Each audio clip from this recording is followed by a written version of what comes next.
emisije Zov domovine. Evo, pozdravljam vas danas u još jednoj našoj emisiji.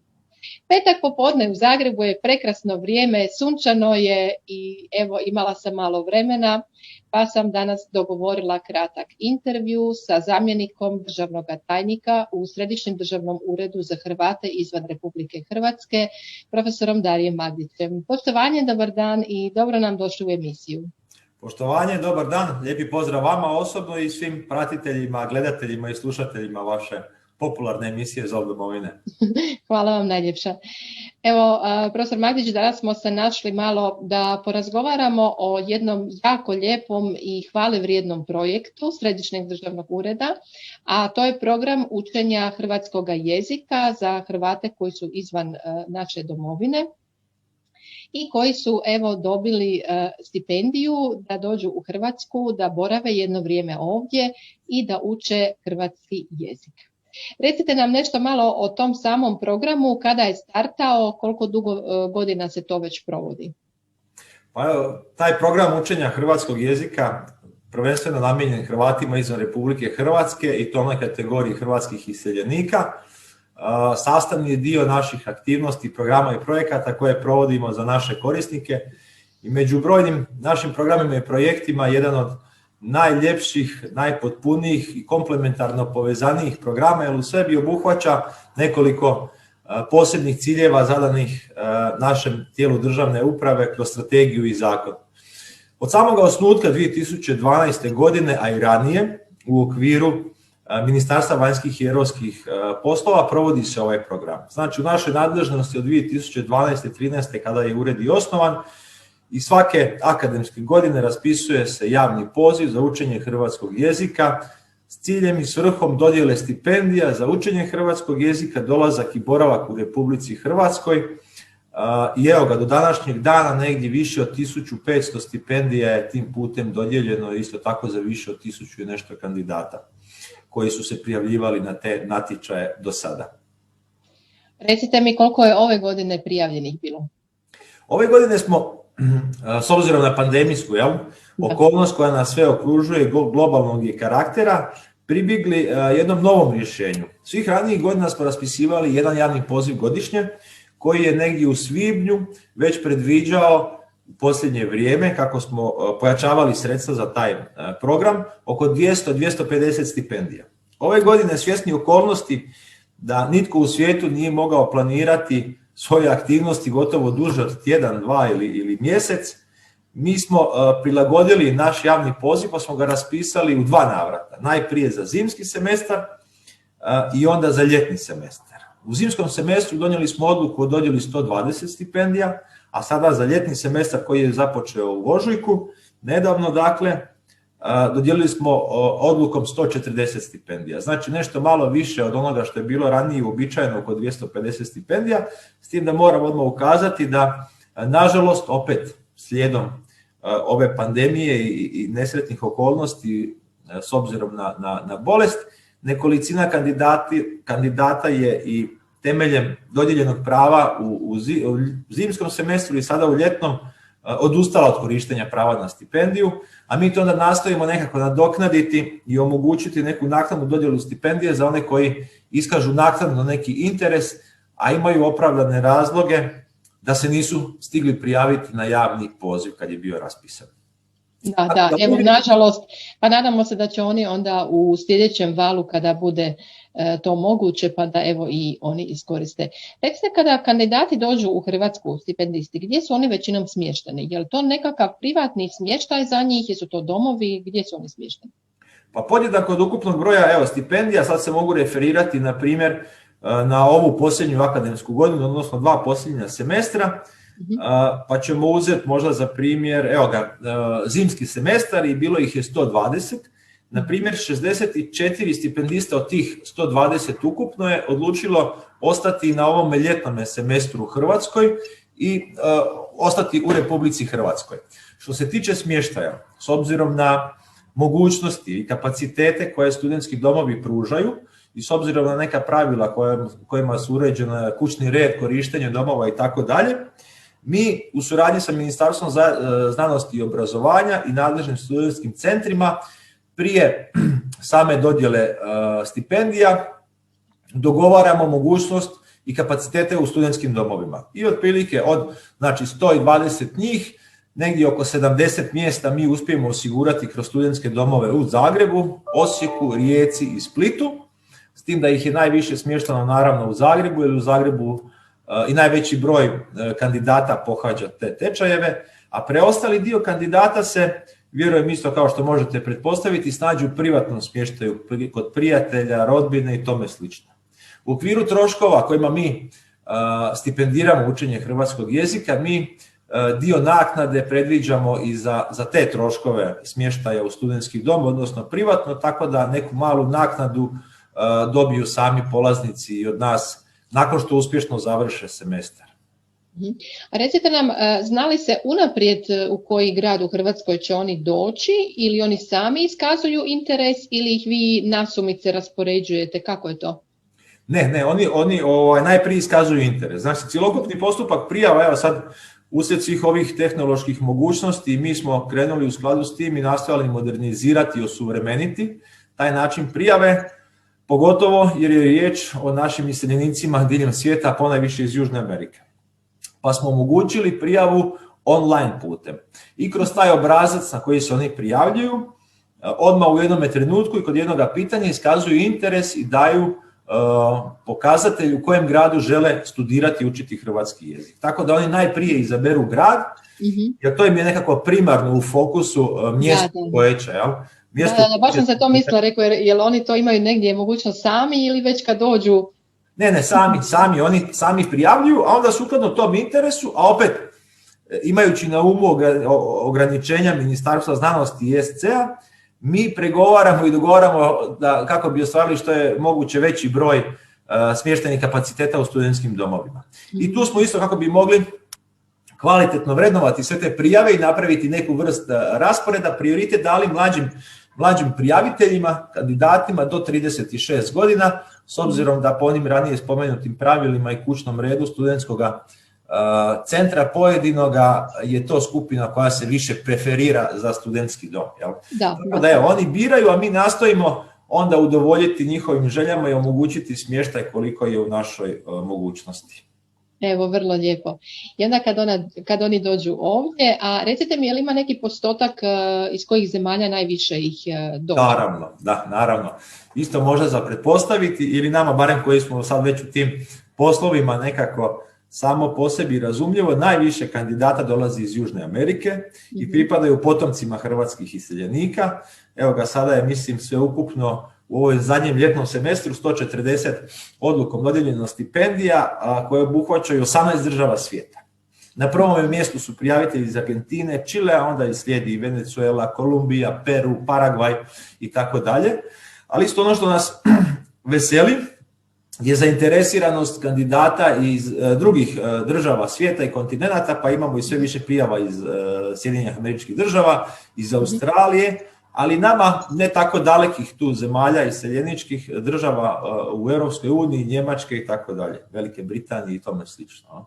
Ali u pravilu prevladavaju potomci naših iseljenika iz Južne Amerike. Odlično, vrlo lijepo. Koliko dugo onda to traje, ta stipendija i njihov boravak ovdje u Hrvatskoj? Isto kao što mogu svi potencijalni kandidati birati mjesto gdje žele boraviti i učiti hrvatski jezik, tako i biraju koliko semestara žele učiti hrvatski jezik. Ono što sam ranije spominjao, znači ranije kad smo objavljivali proteklih akademskih godina, mogli su birati 1 ili 2 semestra. Da li žele boraviti, studirati i učiti hrvatski jezik u Hrvatskoj, a ove godine smo baš semestralno raspisivali javne pozive, tako da de facto nisu imali mogućnosti. Prijavljivali su se na konkretan semestar koji traje 4-5 mjeseci od listopada do veljače, odnosno od ožujka do lipnja tijekom akademske godine. Da, dakle oni će već negdje sada, ova tura će u lipnju, njima završava taj semestar, je li tako? Da. Imate li nekakve, ispričavam se, izvolite. Hvala. Ovo što sam bio ranije spomenuo, od 120 dodijeljenih stipendija u zimskom semestru, 64 stipendista su odlučila ostati i kako smo mi raspisali ovaj drugi natječaj u prosincu, imajući također na umu da cjelokupni postupak i propisane procedure moramo završiti do ožujka, 64 njih se ponovo prijavilo i dobilo stipendiju i ostaje u Republici Hrvatskoj. Slično nam se zna dogoditi da nakon što oni završe 1 ili 2 semestra, odluče preko ljeta opet ostati u Hrvatskoj. Nađu ovdje neki privremeni posao ili stalan i onda razdoblje ljeta bez možda osiguranog konkretno smještaja ili izvora prihoda za život, nađu neki posao i premoste taj ljetni period i onda opet na jesen dočekaju našu stipendiju. Da. I to je jedna ta karakteristika koja je nama posebno važna i impresivna i ona je jedan posredni razlog cjelokupnog ovoga programa je to poticanje dolaska u Republiku Hrvatsku, boravka, a onda samim time i ostanka. Znate, mnoge se ljubavi tu rode, među polaznicima, stipendistima nađu se zajednički interesi i zajednički jezik i imao sam priliku nedavno isto u jednom javnom nastupu objaviti kako je baš prošle godine u zimskom semestru se rodio jedan mali, nadamo se, novi budući polaznik. Između 2 polaznika jedan mali Valentino se rodio u Hrvatskoj i vjerujemo da polaznici iz 2 različite zemlje Južne Amerike ostaju trajno u Hrvatskoj i to je taj demografski učinak koji iznimno nas veseli, a potičemo ga ovim programom. Odlično, ja se jako veselim, a vidim i da je veliki interes među publikom naših gledatelja za ovaj program. I svi me već zovu, joj, jesi čula, jel došao ovaj, jel došao onaj, jel će ti onaj biti u emisiji. Dakle, oni su jako euforični oko toga i pitaju za njih, znaš, došao ti iz Perua, ti je došao iz Bolivije, onaj, jel znaš gdje se nalazi. Dakle, oni naše hrvatske zajednice znaju za to. Naravno, svi ti stipendisti povratno svoja iskustva vjerojatno prepričavaju u tim hrvatskim zajednicama, pa su onda na neki način vjerojatno i ambasadori u tim zajednicama za daljnje učenje i za dolazak i tako dalje. Jel?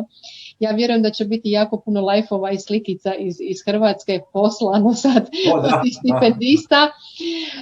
Recite, a šta im je najteže ovako kad dođu u Hrvatsku? Jel ima nešto s čim se oni susreću, šta im je recimo ako uzmemo Južnu Ameriku, općenito kad dođu u Europu ili baš u Hrvatsku, jel imaju nešto s čim oni baš...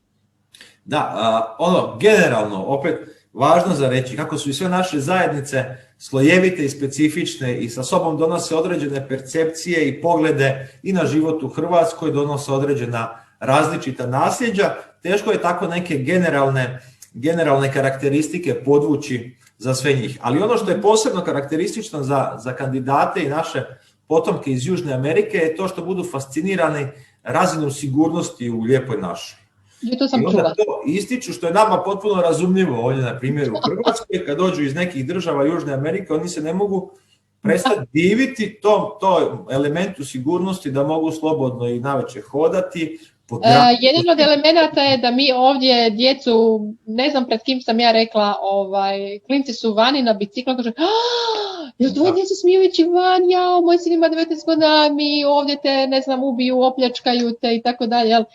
Kod njih je to potpuno nezamislivo, ali ja kad sam to izrekla, ja sam bila malo šokirana da... Kako mi često uzimamo zdravo za gotovo nešto što imamo ovdje, a nismo svjesni. Da, uvijek to su ti susreti, međusobne komunikacije, relacije koje jednima i drugima pomaže. I te njihove percepcije nama otvaraju neke perspektive kojih nismo svjesni jer smo u svakodnevnom okruženju koje nam je tako, a nismo svjesni prednosti i benefita toga. Je zapravo ono da je Hrvatska sigurna zemlja ne samo zbog covida, nego zapravo to inače možemo možda upotrijebiti kao nekakav brand. I kao moto, zasigurno, da, zasigurno i to je važno komunicirati što je moguće više, ali znate, pripadnicima i neke druge zajednice je nešto drugo karakteristično. Tako, da. Nažalost, prepreke i izazovi s kojima se susreću su gotovo tu jedinstveni. Imajte i trebamo svi imati na umu da od tog ukupnog broja prijavitelja neki od njih imaju državljanstvo, neki nemaju. Neki su potomci hrvatskog naroda, neki su supružnici, a prihvatljiva nama je skupina su i prijatelji hrvatskog naroda koji su na bilo koji drugi način emotivno, poslovno ili na drugi neki način povezani sa Republikom Hrvatskom. Znači, unutar te heterogene skupine neke zajedničke karakteristike vezane za prepreke i izazove svode se na njihov statusni položaj. Jer ako nemaju državljanstvo, sukladno zakonu tretirani su kao stranci, onda su tu često znaju biti problematični uvjeti zdravstvenog osiguranja dok borave u Republici Hrvatskoj i tome slično, njihovo prebivalište, boravište, mogućnost zapošljavanja i rada. I to su sve nekako, rekao bi, aktivnosti koje su u djelokrugu i nadležnosti našeg ureda dobrodošlice, koje nastoji njihovu integraciju u društveni i gospodarski život Republike Hrvatske učiniti što je moguće lakše. Jel? I ove druge naše aktivnosti su povezane upravo s tim da nastojimo u suradnji sa drugim tijelima državne uprave, drugim ustanovama, organizacijama, što institucijama, što organizacijama civilnog društva, omogućiti i osmisliti projekte koji će olakšati njihovu integraciju, omogućiti im zapošljavanje, zdravstveno osiguranje itd. To su neke karakteristične poteškoće s kojima se susreću, a generalno pozitivne strane su poznate, evo, poput ove što sam rekao, i svih ljepota i onoga emocionalnog i emotivnog što nudi jedna država i domovina nekome, predaka njegovih sigurno otvara puno. Jel? Je. Obično čujem da su došli istraživati, kaže, domovina mojih predaka. Da. Dakle, oni žele istraživati svoje korijene, pa prvo se tu googla prezime se istražuje, jel tako, od kuda su, šta su, di su im preci, kada su otišli i tako dalje, u kojem valu su počeli iseljavati. No dobro, eto, onda se nadamo da će njima biti lijepo ovdje, da će naučiti hrvatski jezik koliko god je naravno moguće, više, a vjerujemo da isključivo boravkom u Hrvatskoj oni to mogu na jedan dobar način, jer inače ovako učenjem stranoga jezika, ako si jako daleko od te zemlje, jel, onda to pada naravno još puno teže. I tako. Evo čisto da malo pokažemo tu odluku o dodjeli stipendija. Da, znači na našim mrežnim stranicama su svi relevantni podaci o tom programu učenja hrvatskog jezika. Možda je sad zgodno, vi evo trenutno prikazujete odluku tu posljednju o dodjeli tih stipendija. Možda je za vrijeme dok pokazujete zgodno upoznati sve gledatelje da su sve u stvari informacije dostupne na našem webu, odnosno mrežnim stranicama, a da dodatno uvijek stoje dolje kontakti pa se mogu informirati putem elektroničke pošte ili telefonskog razgovora pa dobiti izravnije i konkretnije informacije. Ja bih koristio priliku pa da možda evo isto dok posjećujemo i pregledavamo naše stranice ukažemo na to da osim ovoga programa učenja hrvatskog jezika kojem je primarno isto interes da polaznici dođu u Republiku Hrvatsku, ovo što ste istaknuli, pa da u okruženju i okolnostima još bolje savladaju hrvatski jezik. Imamo i besplatne elektroničke tečajeve početnih razina hrvatskog jezika A1 i A2, koje smo razvili u suradnji sa Filozofskim fakultetom u Zagrebu. I one su poveznice na te besplatne tečajeve su dostupne isto preko naših stranica. Na početnu se može otići i onda dolje u podkategoriji izdvojeno možete gore pored grba samo aktivirati ikonu Republike desno središnji državni ured, da, sad će se vratiti na početnu.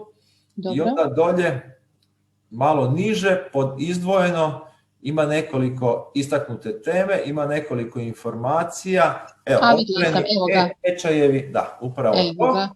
I putem tih poveznica se svi zainteresirani kandidati, generalno svi zainteresirani ljudi i osobe za učenje hrvatskog jezika mogu prijaviti, dolje su linkovi, poveznice i na daljinu elektronički učiti hrvatski jezik. To je isto jedan iziman projekt našeg ureda, ja mislim da sada već više od 8.000 korisnika koristi ovu platformu za učenje hrvatskog jezika. Ali prednost ovoga programa, odnosno sveučilišnih tečajeva u 4 hrvatska grada kada oni dođu u Hrvatsku je također nemjerljiva i ona nadopunjuje možda ovo što oni uvodno mogu savladati i naučiti ovim putem hrvatski jezik. I tu je još jedan mali segment, manji segment tog programa su dodjele također stipendija, godišnje dodjeljujemo 10 stipendija za hrvatski internetski tečaj.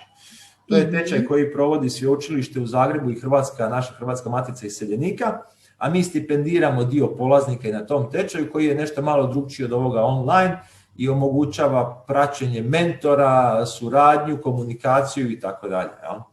Ta 3 projekta učenja hrvatskog jezika pripadaju programu učenja hrvatskog jezika koje naš ured ili promovira, ili financira, ili je sam kreirao projekte u tom programu.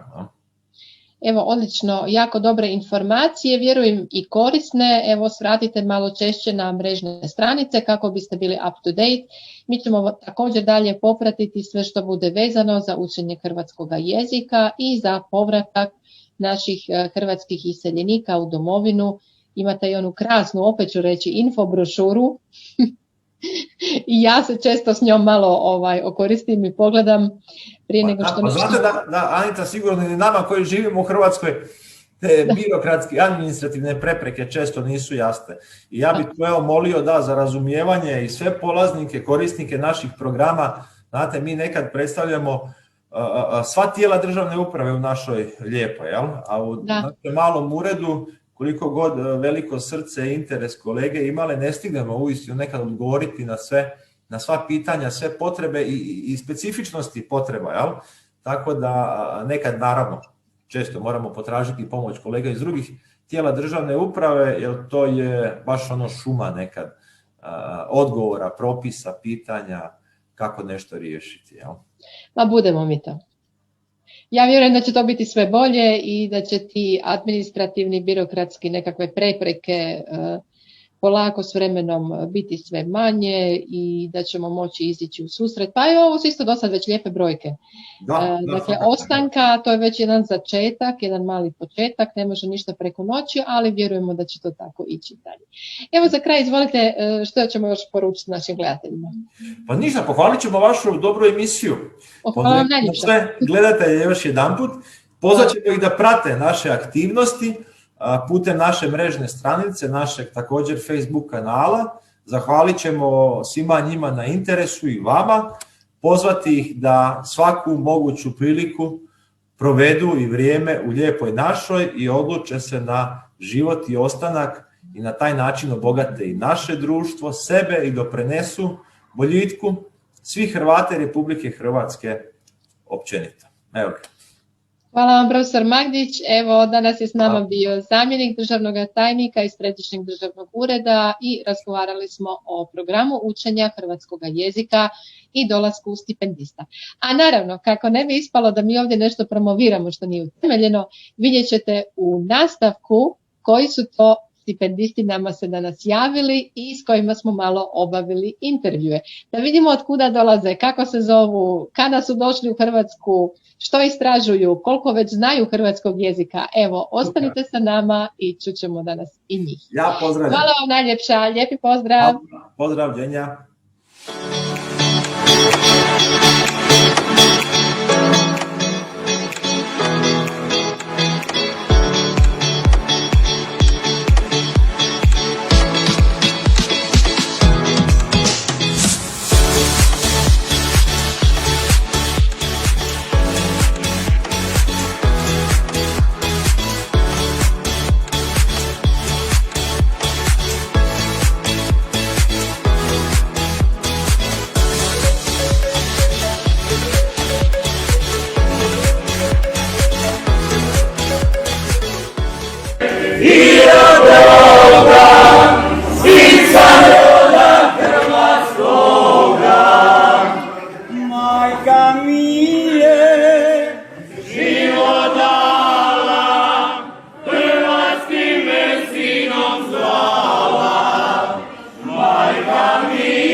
Za mene je Banjak pravi, samo crven, bijeli, plavi. Drago mi je da si tu, drago mi je da ste svi ovdje, da ste uspjeli.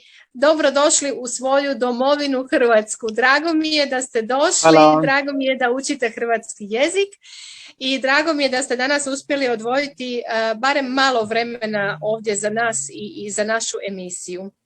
Evo, dragi Alejandro, dragi Zvone, predstavite se, molim vas, našim gledateljima emisije Zov domovine. Tko ste, kako se zovete i iz kojih zemalja nam dolazite u svoju domovinu Hrvatsku? Dobro. Ajde, Alejandro, ti prvo. Ne, može se početi. Može, Zvone, ajde, Zvone je jako zaposlen, može. Pa, zovem se Zvonimir, ja sam iz Karakasa, iz Venezuele. Moj djed je bio Hrvat i zbog toga imam hrvatske korijene. Moj djed je bio iz Sarajeva, ali on je uvijek meni dao taj osjećaj kao da ti si Hrvat. Onda, zbog toga ja sam stigao tu, jer obožavam Hrvatsku kao zemlja i imam isto taj osjećaj da srce mi je uvijek bilo tu, a nikad nisam ga probudio. Tako da za mene je super i važno živjeti tu i ostani tu i pa dalje. Pa Zvone, hoćeš nam ostati ovdje u Hrvatskoj možda? Kako? Hoćeš ostati u Hrvatskoj? Ma ne damo mi tebe više. Da, mislim sigurno jer za mene to simbolizira nešto da uvijek je bilo u meni, a nikad nisam bio svjestan. Da. Tako da mislim ja ću stani tu, pa ko zna, moram ja isto proći što se tiče hrvatskog jezika, ali mislim da za godinu dana recimo ide super. Ali Zvone, ja ću ti reći, evo, kao profesor hrvatskog jezika, i ja sam isto povratnica iz Njemačke, ja sam učila isto hrvatski kad sam došla u Hrvatsku, znaš, ti govoriš super hrvatski, ja tebe sve razumijem. Da. A ja znam ako ćeš se ti družiti malo češće sa svima nama, da ćeš ti u roku 2-3 tjedna govoriti još puno bolje hrvatski. Da, sigurno to će biti, da, istina, da. Kako ti se sviđa u Hrvatskoj u odnosu na Venezuelu? Mislim, kad uspoređivamo Venezuelu i Hrvatsku, razlika je velika. Za mene je važno da zemlja u kojem ja živim postane sigurna i i mislim inflacija, kad uspoređujemo isto inflaciju, mislim, znam da u Hrvatskoj postoji inflacija, ali nije kao u Venezueli. Tako da kvalitetno života je najbolje tu nego u Venezueli, ja ću reći. Da, a jedno je i sigurnije ovdje u Hrvatskoj, je li tako? Pa, sigurnost je veća. Znam kakve su sada prilike u Venezueli, da nije lako tamo živjeti, da su bili veliki neredi pred Madurom, a sada je ipak malo ovdje tebi sigurnije u tvojoj domovini. Reci mi, je li ti teško učiti hrvatski? Pa na početku malo je bilo kao predstavljaju se kao izazov, ali mislim da kad se ima motivacije, to je sigurno, mislim, to je najvažnija stvar kad se uči neki jezik, tako da motivacija bude kao plin sa auto, mislim, znači sa nas, a potom si koji učimo hrvatski jezik. I mislim, kad se ima motivacija i isto se trudimo sa učenje, to će proći bez problema. Da. A šta ti je bilo najteže? Jer imaš neku riječ koja ti je teška ili padeže? Šta ti je najviše onako, šta ti je najteže? Kad sam stigao tu i gledao sam tu riječ mjenjačnica, teško mi je bilo, mislim da morao sam kao čitati sporo, tako da mogu razumjeti. Ne znam zašto mjenjačnica je bila teška riječ za mene, ali sad mislim ide super, ide teško. Ali da, hrvatski jezik ima neke riječi da su baš komplicirane, ali u principu to, mislim, kad se ne zna nešto, možeš ti kao sporo vidjeti tu situaciju, pa malo razmišljaš ili pitaš kako to se čita ili kako to se izgovara i to bude lako. Pa da, svi smo tu da vam pomognemo, jel tako? I svi vas Da. razumijemo i ja isto tako sam imala puno razumijevanja danas i da te konačno nađemo. Znam da imate jako puno obaveza, učite cijeli dan hrvatski, još i radite usput, vi ste jako, jako marljivi, da. Dobro, hvala ti Zvone. Znači ti bi u svakom slučaju htio ostati u Hrvatskoj, jel tako? Da, 100%. Ne sumnjam o tome. Mi te ne damo, gotovo, kupljeno. Mi ćemo tebe ostaviti ovdje i gotovo, da. Ne, baš Evo, mi je još drago da jedan živim put, tu. dobro mi došao u svoju domovinu, u svoju Hrvatsku i osjećaj se lijepo i evo tu smo za tebe. Vjerujem da ćeš nam možda još koji put doći sa nekim novostima lijepima u emisiju. Da, 100%. Ne, hvala vam puno i sa mene baš mi je drago da se vidimo, da se čujemo, pa sigurno mi ćemo imati sljedeći put nešto isto tu kod vas. Sigurno sam i ja. A možda se nađemo negdje i uživo. A daj mi reci gdje si ti 100%. smješten? Jesi u Zagrebu ili gdje si ti zapravo? Da, u Zagrebu. U Zagrebu si u stanujem. Zagrebu? Mhm. Dobro, odlično. Hvala ti Zvone puno što si odvojio svoje vrijeme za nas, što si bio malo s nama u našoj emisiji. Evo, pozdravi svoje u Venezueli, slobodno. Sigurno, hvala vam puno. Doviđenja. Bog. Alejandro, dobro nam i ti došao u svoju domovinu Hrvatsku. Reci nam, Alessandro, od kada ti učiš hrvatski, od kuda dolaziš, iz koje latinoameričke države? Da. Bueno, soy Alejandro Matesa, dolazim naravno iz Argentine, iz Buenos Airesa, i učim hrvatski jezik oko 3 semestara. Wow, super! Da. Ali mislim da je jako teško zapamtiti riječnik SB, ali to je različit od španjolski. Mislim da imamo problem s internetom. Jel se čujemo? Dobro. Mislim da imamo problem s internetom. Dobro, ok. Možemo... čujemo. Dobro. Sad se čujemo, da. Se čujemo. Alejandro, reci mi, ti dolaziš iz Argentine, iz Buenos Airesa, je li tako? I kažeš 3 semestra si ovdje. Koje je tvoje podrijetlo ovdje u Hrvatskoj? Od kuda su tvoji preci? Moji korijeni su iz Karlovaca. Moj pradjed, Stefan Mateša, putovao je zajedno sa suprugom Katom, mislim da 1998. godine u Argentinu, jako daleko. I uvijek sam bio znati željan, znati o zemlji iz koje dolaze, učiti njihove običanje, jediti tipičnu hranu u Hrvatskoj, i kao strukli, a sve. I jesu ti fini štrukli? Da. Što najviše voliš jesti sada u Hrvatskoj? Moj omiljeni jelo je, mislim da je strukli. Meso je različit. Jesu strukli ipak. Ja, da. Dobro. Ok, hvala vam puno ekipa što ste bili danas nama u našoj emisiji. Ja vjerujem, Alejandro, da ćeš nam i ti isto ostati u svojoj voljenoj domovini Hrvatskoj i tebe isto više ne damo. Cijela ekipa, svi koji ste dobili, morate nam ostati tu, je li tako? Dobro. Da, ok. Alejandro, hvala ti lijepo danas na tvome Drago vremenu. mi je i dobro, vidimo se uskoro.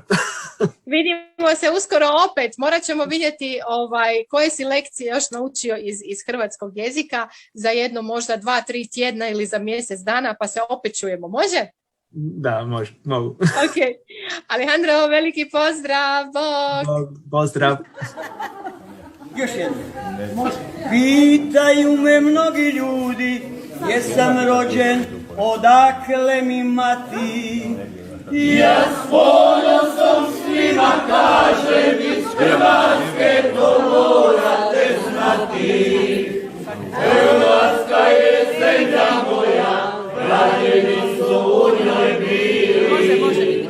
Oni su se kao i ja sa Hrvatskom ponosili.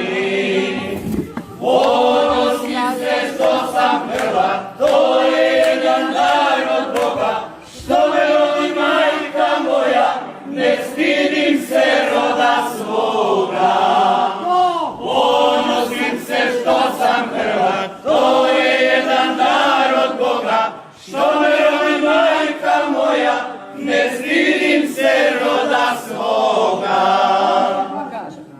Sa ponosom svakom kažem, kad me neko za nju pita. Hrvatska je zemlja moja, ponosna i plemenita. Mnogi su je uzet htjeli, da po drugim ona pati.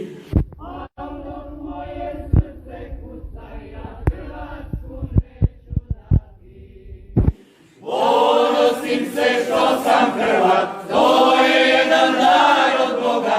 Što me rodi majka moja, ne stidim se roda svoga. Ponosim se što sam Hrvat, to